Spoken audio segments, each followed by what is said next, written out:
వ్యసనాలకు బానిసలయ్యి గంజాయి డ్రగ్స్ వైపు చాలా వేగంగా ప్రయాణం చేస్తుండ్రు. దాన్ని నిలువరించడం కోసం ఒక స్పెషల్ టాస్క్ తీసుకొని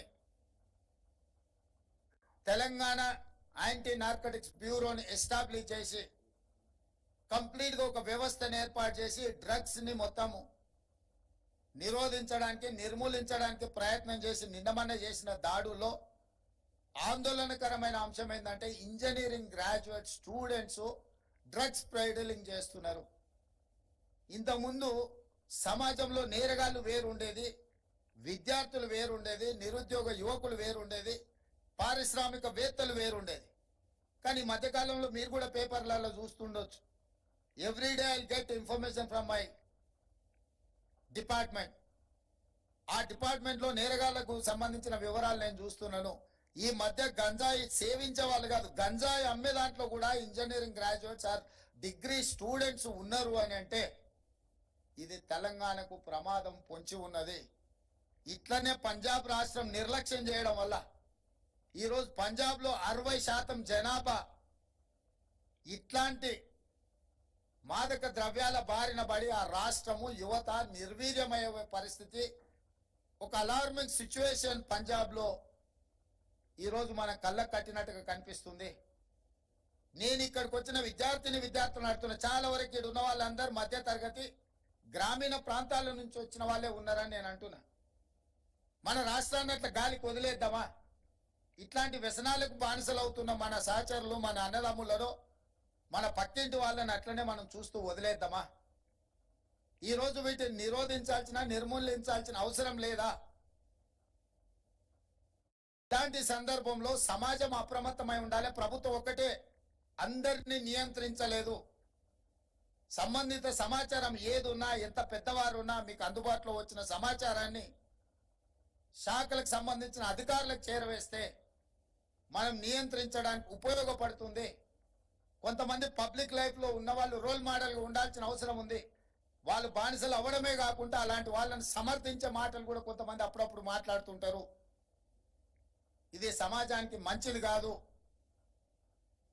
గత పాలకుల్లో కొంతమందికి వృత్తి నైపుణ్యం అంటే చైన్ స్నాచింగ్, లేకపోతే పిక్ ప్యాకెటింగ్, గంజాయి అమ్మడం కూడా వృత్తి నైపుణ్యం అనుకునే ప్రమాదం ఉంది. ఎందుకంటే వాళ్ళకున్న నాలెడ్జ్ అట్లాంటిదే. సో ఇవన్నీ కూడా తెలంగాణకు ప్రమాదకరం. ఇట్లాంటి విషయాలలో ప్రభుత్వం కఠినంగా ఉండాల్సిన అవసరం, బాధ్యత ఉన్నది. సహకరించి ఇలాంటి వాటిని నిలువరించడానికి మీ అందరు కూడా ముందుకు రావాలి. ఇలాంటి వ్యసనాల వైపు యువత ప్రయాణించొద్దు అని అంటే చదువుకున్న వాడికి ఉద్యోగ ఉపాధి అవకాశాలు కల్పించాల్సిన అవసరం ఉన్నది.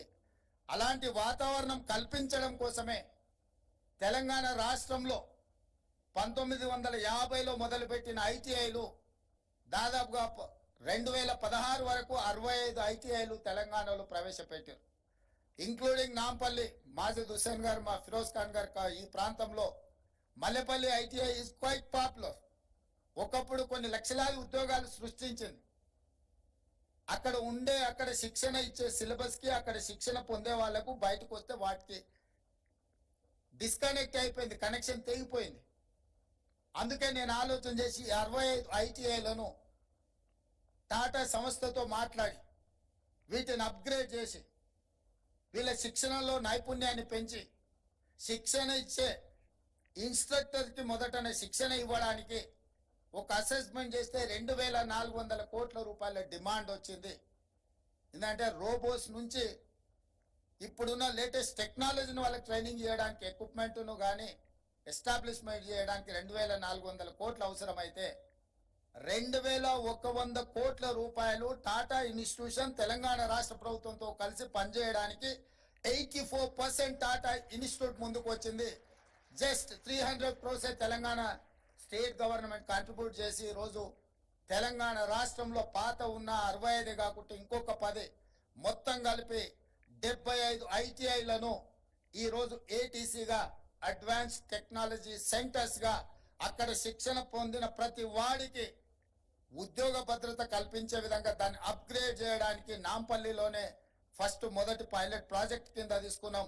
రాబోయే 2 సంవత్సరాలలో అన్ని ఐటీఐలను అడ్వాన్స్ టెక్నాలజీ సెంటర్స్గా అప్గ్రేడ్ చేసి అందులో శిక్షణనిచ్చి ఉద్యోగ భద్రత కల్పించాలి అని చెప్పి ఈరోజు ప్రభుత్వం ముందుకు వచ్చింది.